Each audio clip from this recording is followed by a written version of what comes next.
Es vergonzoso que una persona que ha mostrado semejante tolerancia con la corrupción en su propio partido, con tan escasa sensibilidad democrática, utilizando los aparatos del Estado para destruir a sus adversarios políticos, algunos de los cuales considera en la práctica como sus enemigos, responsable de la imposición de las políticas públicas más reaccionarias y represivas que la población en España haya sufrido desde que tiene democracia, y que han deteriorado enormemente la calidad de vida y bienestar de la población, pueda llegar a continuar gobernando este país como presidente del gobierno español, dirigiendo uno de los partidos políticos más corruptos de Europa. ¿Cómo puede ser esto? La respuesta a esta pregunta incluye diversas dimensiones, y muchas de ellas se remontan a la manera en cómo se hizo la mal llamada modélica transición de la dictadura a la democracia, que perpetuó el enorme dominio que las fuerzas conservadoras que controlaban el Estado dictatorial continuaran teniendo en el periodo democrático, tanto sobre el Estado como sobre la gran mayoría de los medios de información y persuasión. Ni que decir tiene que hubo cambios significativos e importantes, sobre todo en la década de los 80 durante el gobierno del PSOE, que introdujo lo poco que España tiene de estado del bienestar. Pero estos cambios, aunque importantes, no han alterado el dominio de aquellas fuerzas conservadoras, como lo muestran tres indicadores, entre otros muchos. Uno de ellos es que el gasto público social por habitante, gasto que cubre las transferencias públicas, como las pensiones, y los servicios públicos, como la sanidad, la educación, los servicios sociales, la vivienda social, las escuelas de infancia mal llamadas guarderías en España, los servicios domiciliarios a las personas con dependencia y la prevención de la exclusión social, entre otros, es de los más bajos de la UE, 15, el grupo de países de semejante nivel de desarrollo económico al español. Dicho gasto es mucho más bajo, hay 60.000 millones de déficit en el gasto público, de lo que España debería gastarse en su estado del bienestar por su nivel de riqueza económica, véase mi libro del subdesarrollo social de España. Causas y consecuencias. Anagrama, 2006. Indicadores del enorme conservadurismo de las derechas españolas.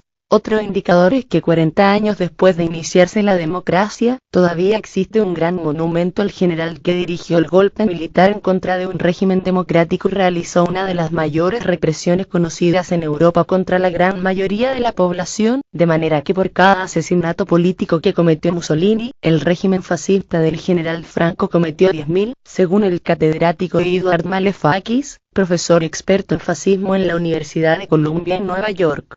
Tal monumento al general Franco y al fundador del partido fascista en España, José Antonio Primo de Rivera, continúa existiendo, y el Partido Popular, dirigido por el señor Rajoy, ha sido el máximo opositor a que se deje de homenajear en este monumento a los responsables del régimen que ha asesinado a más españoles e impuesto mayor represión en España. Y otro indicador es la falta de diversidad ideológica de los medios de información, tanto orales y escritos, como televisivos, situación reconocida y denunciada por organismos internacionales, el cinismo del país y los otros mayores rotativos en España. Público, 27 de abril de 2016, pero desconocida, cuando no silenciada, por tales medios. No hay grandes medios de información de sensibilidad crítica y de izquierdas en España, lo cual se refleja en el enorme dominio que el pensamiento de derechas, conservador, neoliberal y socioliberal, tiene en la configuración de la sabiduría convencional del país. Un ejemplo de ello es El País, que en épocas anteriores intentó ser la alternativa a la derechona mediática española, pero que hoy, bajo la dirección del señor Antonio Caño y bajo la batuta del señor Juan Luis Cebrián, se ha convertido en un rotativo semejante a los otros rotativos de derechas e incluso a algunos de ultraderecha. Un ejemplo es lo ocurrido en sus páginas el domingo 31 de julio. Apareció un editorial, Un gobierno ya, exigiendo que Ciudadanos y PSOE apoyaran la formación de un gobierno dirigido por aquel personaje, el señor Rajoy. Dicho editorial iba acompañado en la siguiente página por uno de los artículos más vulgares y groseros, de los muchos que ha publicado El País, contra Podemos. Su nivel de mezquindad alcanza los niveles de La Razón o la ABC. La autora, Mónica Gustova, es una persona procedente de lo que fue en su día Checoslovaquia, que huyó de la dictadura comunista, de la cual narra horrores, para concluir que, en base a una frase del catedrático de Ciencias Políticas de la UNED, el señor Ramón Cottarello, presenta a Podemos como un partido estalinista, totalitario y autoritario, que con sus símbolos le recuerdan a la autora los que vio en su país, donde hubo tanto horror y represión. El título del artículo, Aprender de la historia, es una mezquindad tremenda, que refleja un escasísimo conocimiento de España y de su historia. En primer lugar, Podemos no es un partido comunista. Pero lo que es más importante es que el Partido Comunista, que se presentó en Izquierda Unida en coalición con Podemos, es un partido que lideró la lucha contra la dictadura fascista en España, habiéndose comportado durante la democracia con una enorme exquisitez democrática.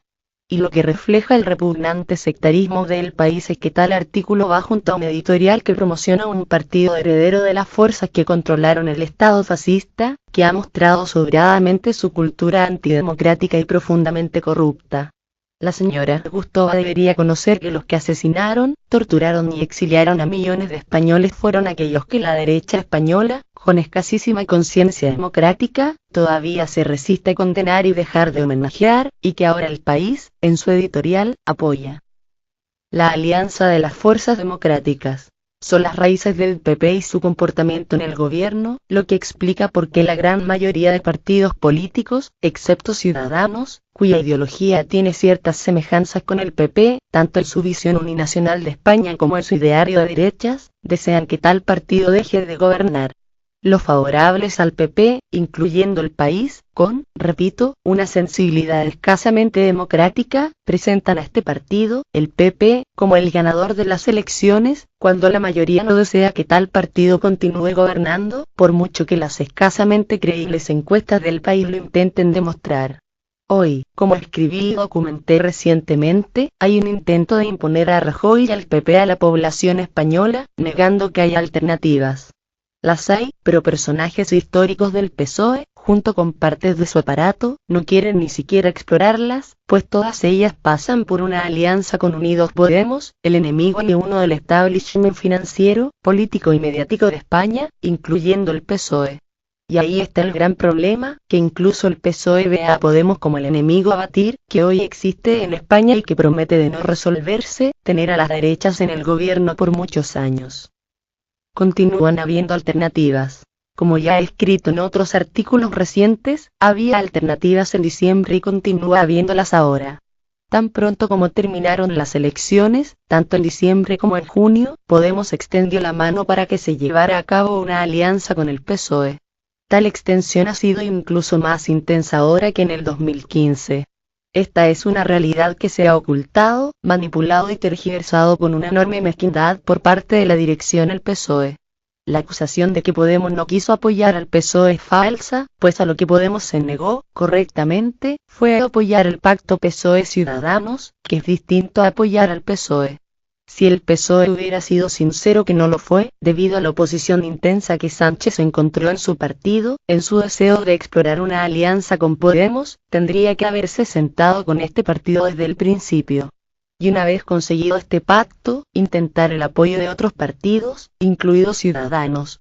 El PSOE escogió no hacerlo. Un tanto igual ahora, cuando se repite constantemente por parte de personajes históricos del PSOE que Unidos Podemos ya mostró su negativa a participar en la alianza PSOE-Ciudadanos Podemos, ocultando que el orden de los factores es importante para definir la ecuación final. No es lo mismo PSOE-Ciudadanos Podemos que PSOE-Podemos Ciudadanos. Y ello no es, como maliciosamente se presenta, un tema de personalidades, sino un tema del programa, pues Podemos ha indicado su voluntad de tomar el programa del PSOE como punto de partida, no el pacto PSOE-Ciudadanos.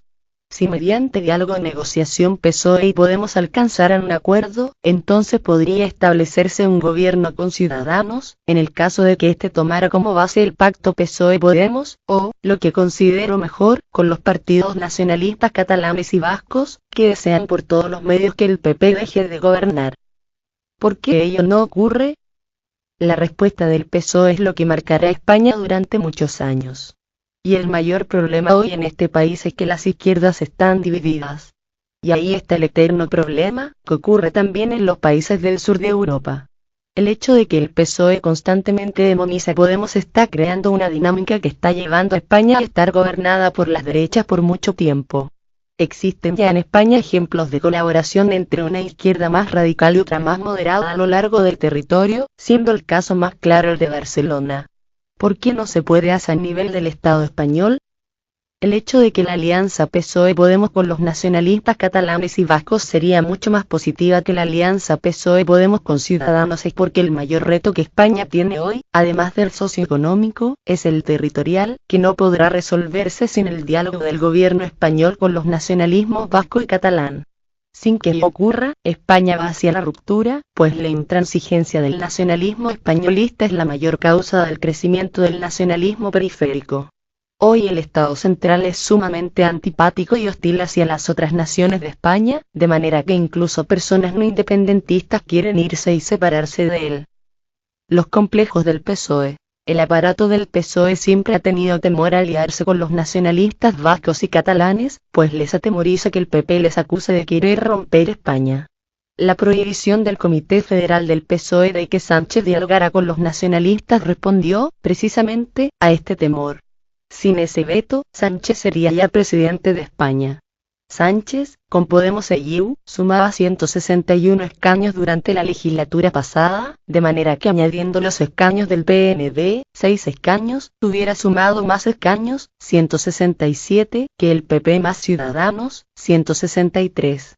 Hubiera bastado la abstención de Convergencia Democrática de Cataluña, CDC, y ERC para ser presidente. Pero el PSOE no quiso ni siquiera considerarlo.